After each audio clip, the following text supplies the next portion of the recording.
चाबी गुम थी और इल्ज़ाम इतनी तेज़ी से हाजिर हुआ कि मुझे अपनी ही सांसों की आवाज़ शर्मिंदा करने लगी। एक लम्हे में सबकी नज़रें एक ही समत पलट गईं, इस लड़की की तरफ जिसके हाथों के दाग हमारे चूल्हे की रोटी से थे और जिसकी खामोशी हमेशा हमारे शोर की मार खा जाती थी।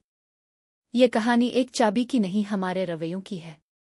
वो रवैये जो तबके की लकीर खींचते हैं और इंसाफ की लकीर मिटा देते हैं।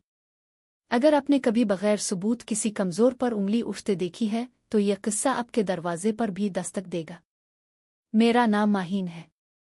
मैं, मेरे शौहर फराज और फराज की उम्मी बेगम ज़ेब इसी घर में रहते हैं। घर की मुलाजमा नसरीन 4 साल से हमारे साथ थी। खामोश, तेज और मेहनती। इसके हाथों में कपड़े निचोड़ने की रगें उभरी होती और आंखों में कभी अपने बीमार बच्चे का जिक्र आता तो नमी। मैं इसे हमेशा नसरीन बाजी कहकर बुलाती, मगर घर में सब इसे सिर्फ नसरीन कहते। इस सुबह एक छोटी सी बात बड़े तूफान में बदल गई। उम्मी का हाथ दोपहर में अलमारी खोलने को बढ़ा तो चाबी वहां नहीं थी जहां हमेशा रखी जाती थी, मंथली ट्रे में टीवी के नीचे। चाबी कहाँ गई? वो घबरा कर बोले। हमने किचन डाइनिंग हता के पर्दों की झुर्रियां तक देख डालें, चाबी नहीं मिली। शाम को ये बात गुम हो गई, मगर अगले दिन जब उम्मी ने जेवर वाले लाकर की चाबी मांगी, शोर अलिफाटे, यही चाबी थी माही, वही गुम है। और फिर जुमला जो मेरे दिल में अब तक कील की तरह गड़ा है, नसरीन से पूछो। नसरीन कपड़ों की टोकरी लिए अंदर आई तो कमरे में फिजा बदल गई। उम्मी ने तेज लहजे में कहा, कल तुमने अलमारी की सफाई की थी, चाबी ली थी। इसने आंखें झुकाकर कहा, बेगम साहिबा, मैंने अलमारी को हाथ नहीं लगाया। उम्मी का लहजा और सख्त हो गया, झूठ मत बोलो। चाबी घर से गई है, कोई दीवार तो खा के नहीं गई। नसरीन की आवाज़ पुतली हो गई, मैंने कुछ नहीं लिया। किस्मुल्लाह की। मगर दरवाजे के बाहर खड़ी फराज की बहन इरम ने बात काट दी, कसमें तो चूर भी खाते हैं। बैग लेकर आओ, चेक कराओ। वो लम्हा मेरी रगों में जिम गया। नसरीन ने खुद अपना बैग उठाकर जमीन पर उलट दिया। कपड़ा, तेल की छोटी शीशी, टूथी बुश, कैम्चा और उसकी बेटी की दवा। कुछ नहीं निकला। मगर इल्जाम एक बार लग जाए तो बैग के खाली होने से भी नहीं हटता।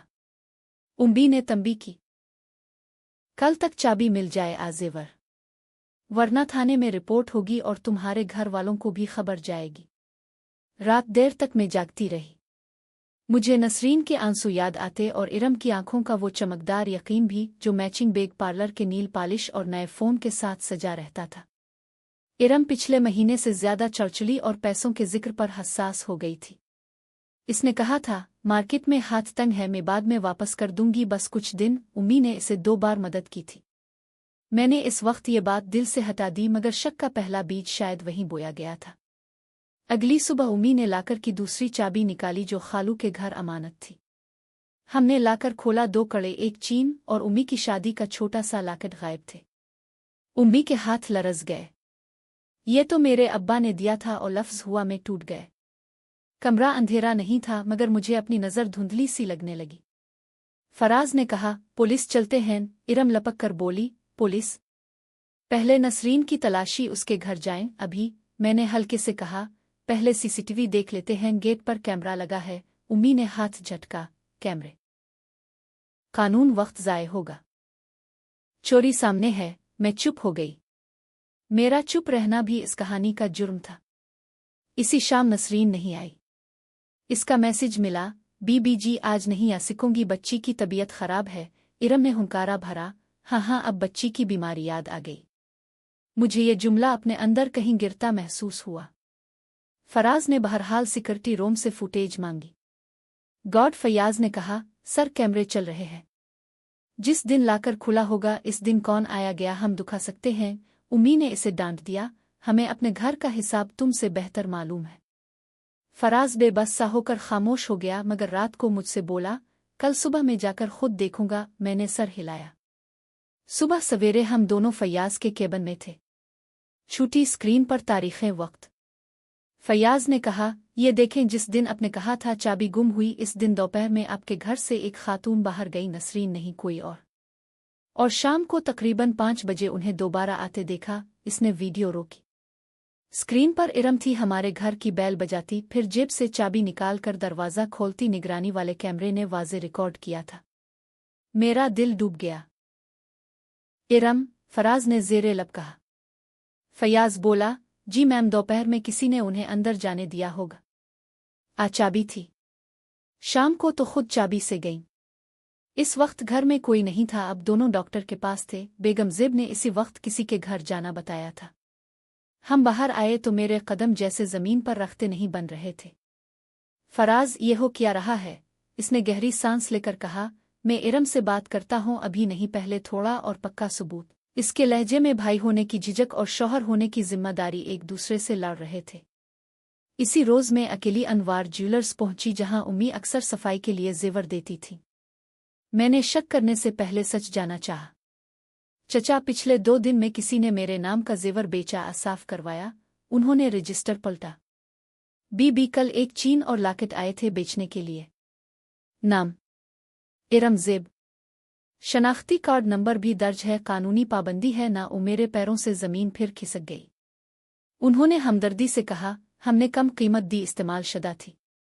अगर मसला है तो पुलिस के साथ आए, हम ताउन करेंगे। मैं घर लौटी तो उम्मी के पास नसरीन खड़ी थी, सहमी हुई। इसकी आंखें लाल थीं। बीबी जी, मैं कल नहीं आई, मगर अल्लाह की किस्म मैंने कुछ नहीं लिया। मेरे घर आ जाएं, सब चेक कर लें, मगर मेरे ऊपर डर का राज मत रखें, मेरी बच्ची डर जाती है। उम्मी अभी भी गुस्से में थी, मगर उनकी आवाज़ के किनारे नरम पड़ने लगे। मैंने कहा, नसरीन बाजी, आप बैठो, पानी लीजिए। इरम कमरे में आई, सजा सजाया मेकअप, मगर आंखों के पास छूटी सी थकन। ये फिर आ गई। माँ बनकर कदर करो, चूर ना बनूं। इसका लहजा चुभ गया। मेरे अंदर कहीं कोई डोर टूट गई। मैंने पहली बार मजबूत आवाज में कहा, इरम, हमें बात करनी है अभी। मैंने फराज को आवाज दी। हम चारों बैठ गए। उम्मी, इरम में फराज और नसरीन दरवाजे पर। मैंने फ़ोन टीवी से जोड़ा, फयाज की सीसीटीवी फुटेज चलाई। दोपहर और शाम के क्लिप्स, इरम का आना जाना, चाबी से दरवाज़ा खोलना। कमरे में खामोशी गिर गई। इरम के चेहरे का रंग बदल गया। ये मैं तो उम्मी का पर्स लेने आई थी। इसकी आवाज़ रुक रुक कर निकली। मैंने अनवार ज्वेलर्स की रजिस्टर की कॉपी देखी, तस्वीर खींच कर लाई थी। और ये, इरम ने पकड़ते ही हाथ झटक लिया। ये झूठ है, उन्होंने गलत लिखा होगा। फराज ने धीरे से कहा, इरम, झूठ की टांगें नहीं होती, फिर भी हम भाग भाग कर थक जाते हैं। तुमने बेचा क्यों? इरम की आंखों की नमी बह निकली। मैंने किसी से कर्ज लिया था, कारोबार में लगाया, डूब गया। उम्मी से मांगते शर्म आती थी। सोचा जल्दी वापस कर दूंगी, बस एक चीन, एक लॉकेट, फिर कर लूंगी। उम्मी का दिल टूटने की आवाज़ जैसे फर्श तक सुनाई दी। और इल्ज़ाम नसरीन पर। इसकी बच्ची बीमार और तुमने इसे चूर कहा। इरम ने चेहरा दोनों हाथों में छुपा लिया। मैं डर गई थी। ये आसान लगता है ना कि इल्ज़ाम उन पर रख दो जिनकी आवाज़ कमज़ोर हो। कमरे में हुआ भारी हो गई। मुझे अपने चेहरे पर शर्म की एक तह महसूस हुई, क्योंकि मैंने भी खामोशी इख्तियार की थी, सवाल कम किया था। फराज ने नर्म मगर मजबूत लहजे में कहा, अब 3 काम होंगे। 1, जेवर वापस आ, इसकी कीमत। 2, नसरीन से मुआफ़ी खड़े होकर। 3, आइंदा घर में कोई भी शक होगा तो पहले सबूत फिर जुबान। इरम सिसकती हुई खड़ी हो गई। नसरीन, मुझे मुआफ़ कर दो, मैंने तुम पर बड़ा जुल्म किया। नसरीन के आंसू तेजी से बहे, मगर इसने बामुश्किल कहा, बीबी जी, मैं गरीब हूँ, कमज़ोर नहीं, मेरे पास इज्जत के सवा कुछ नहीं। वो ना छीनना। उम्मी आगे बढ़ी। उन्होंने नसरीन के सर पर हाथ रखा। बेटी, हमें मुआफ़ कर दो, हमसे बड़ी ज़्यादती हुई। हम तुम्हारे 3 महीने की तनख्वाह बतौर तलाफ़ी देंगे, और अगर चाहो तो छठी ले लो। वापस आना तो दरवाज़ा खुला होगा, सबके सामने मुआफ़ी मांग कर। हम पुलिस तक न गए। उम्मी ने फैसला किया कि घर की बेटी को कटहरे में खड़ा नहीं करेंगी। मगर एक तहरीरी मुआहदा हुआ। इरम ने कर्ज की रकम और ज़ेवर की कीमत की अदायगी का शेड्यूल लिखकर दस्तखत किए। अनवार ज्वेलर्स ने शनाख्ती कार्ड की कॉपी और रजिस्टर की तस्वीर पुलिस की मौजूदगी में दिखा दी। उन्होंने समझा कि घर वाले मामला सुलझा रहे हैं। सब इंस्पेक्टर सज्जाद ने हमें मशवरा दिया, आइंदा चाबियों का लाग रखें, किसके पास कब कौन सी चाबी। शक हो तो फौरी सीसीटीवी और तारीखें चेक, और कमज़ोर पर सीधा हाथ ना रखें। इसके बाद घर में कुछ चीज़ें बदल गईं। सबसे पहले लाकर की जगह बदल गई, चाबियों का रजिस्टर बन गया, और सबसे अहम, घर की ज़ुबान की तहज़ीब। हमने तय किया, इल्जाम से पहले सबूत। नसरीन 2 दिन बाद वापस आई, चेहरे पर अजीब सा वक़ार। इसने कहा, मैं वापस आना चाहती हूँ क्योंकि आपने मेरे साथ इंसाफ किया। उम्मी ने इसे गिले से लगा लिया। वो मंजर मेरे दिल पर नक्श हो गया। मैंने नसरीन के हाथ थामे और कहा, हमने तुम्हें देर से साना, अब से पहले सुनेंगे। इरम आहिस्ता आहिस्ता अपने कर्ज से निकली। वो हर महीने रकम लाती, रसीद बनाती और उम्मी के सामने रखती। उसके लहजे में अब एक शफकत आ गई थी जो पहले नहीं थी, शायद एहसास जुर्म की कोख से पैदा हुई थी। एक दिन उसने खुद नसरीन से कहा, अगर कभी तुम्हारी बेटी के इलाज के लिए रकम चाहिए हो तो मुझसे कहना, मेरी गलती का कफ़ारा शायद यूं हो सके। नसरीन ने सर हिलाया। मेरी बेटी की दवा आपकी दुआ से भी चलती है। वक्त गुजरा।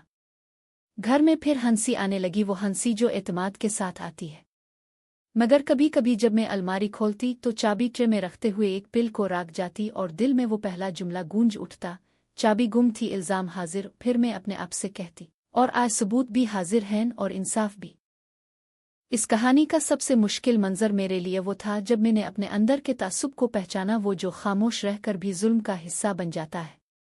मैंने खुद से वदा किया, अब अगर कभी किसी कमज़ोर पर उंगली उठेगी तो मेरी आवाज़ इस उंगली पर रक्षा बनेगी। मैं पहले सवाल करूंगी, सबूत मांगूंगी और फिर फैसला दूंगी। क्योंकि तबकाती तासुब इंसाफ का दुश्मन है और दुश्मन से लड़ने का पहला हुनर यह है कि हम इसे पहचान लें। अगर आपके घर में भी कभी चाबी गुम हो तो पहले अपनी ज़ुबान को ताल्लू लगाइए और अपनी आंखों को खोलिए। तारीखें देखिए, फुटेजेस देखिए, रसीदें देखिए। कमज़ोर पर आसान रास्ता कभी इख्तियार न कीजिए। याद रखिए, इंसाफ का पहला कुफुल खिलता है सबूत की चाबी से।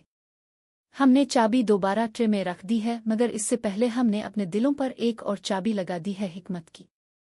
अब दरवाजे जल्दी नहीं खुलते, मगर जब खुलते हैं तो अंदर इंसाफ की रोशनी ज़रूर मिला करती है। अगर आपको ये कहानी अच्छी लगी तो याद रखें, लाइक करें ताकि हमारा हौसला बढ़े। सब्सक्राइब करें ताकि आप अगली कहानियों से महरूम ना रहें। शेयर करें ताकि ये पैगाम हर बेटी तक पहुंचे जिसका हक दबाया जाता है। और कमेंट्स में ज़रूर बताइए कि आपको इस कहानी का कौन सा हिस्सा सबसे ज़्यादा मुतासिर कुन लगा।